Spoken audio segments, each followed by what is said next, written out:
The government wants to see if people will warm to the idea of doing away with their high-emitting coal and wood burners.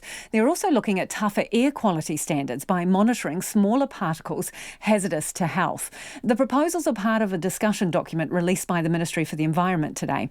Our political reporter Charlie Dreaver has the details.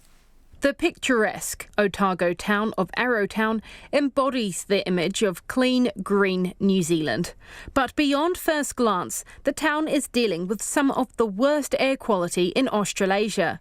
Queenstown Lakes District Council Mayor Jim Govt says it's been a problem for some time. It's just the fact that in wintertime we get very still air, cold frosty mornings, everybody lights the fire, no wind, and Arrowtown sits in a perfect little basin. Beautiful place, but it's in that perfect little basin without any air movement. But as NIWA's principal air quality scientist Ian Longley explains, they are not an anomaly. A lot of our towns that have the worst air quality problems, they're not our largest towns. It's not Auckland and Wellington. It is small villages to some degree, like Arrowtown, like Alexandra, like Milton, most of which are kind of in the South Island or in inland North Island. And what they all have in common is, widespread use of wood burners or in some cases coal for home heating in the winter. Under proposed changes, Associate Environment Minister Nanaia Mahuta says households already using solid fuel burners for heating could keep using them until they reach the end of life. But afterwards, they may then need to replace it with a more efficient alternative. What it will mean is that eventually there'll be a phasing out of coal burners and there'll be an opportunity to have a more compliant, more efficient wood or pellet burner. Nanaia Mahuta says the document's proposed changes would save an estimated $820 million in healthcare costs over the next decade.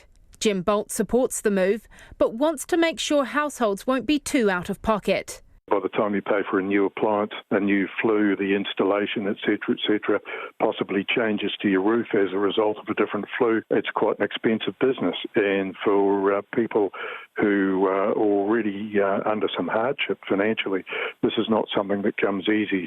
And the government says they do have some initiatives in place to give extra support to those making the switch. The document also proposed introducing both an annual and a daily standard for PM2.5, or finer particle matter, into the current outdoor air quality standards framework, instead of the larger PM10 particles. Ian Longley says the larger particles are predominantly from natural sources people can't control. For example, sea salt makes up half of those particles in Auckland's air. But the 2.5 particles, those are the ones we can control. Those are the ones that come from vehicles, from home heating, from industry. So not only are we focusing on the particles that have the biggest impact on health, we're also focusing on the particles that we can control as well. Dr. Longley says the standards are in line with Global Health Authority's advice and are long overdue. However, he says this may mean some councils who have improved local air quality could slip back out of compliance. He says the new standards for burners would cause a third less pollution than their predecessors. Whether that's enough for places like Arrowtown and Alexandra, I think isn't clear yet. We're still involved in some research to address those kind of questions of how much reduction do you actually need to meet these new standards, and we'll be looking at over the next year or two. Consultation on the document closes in 2 months' time.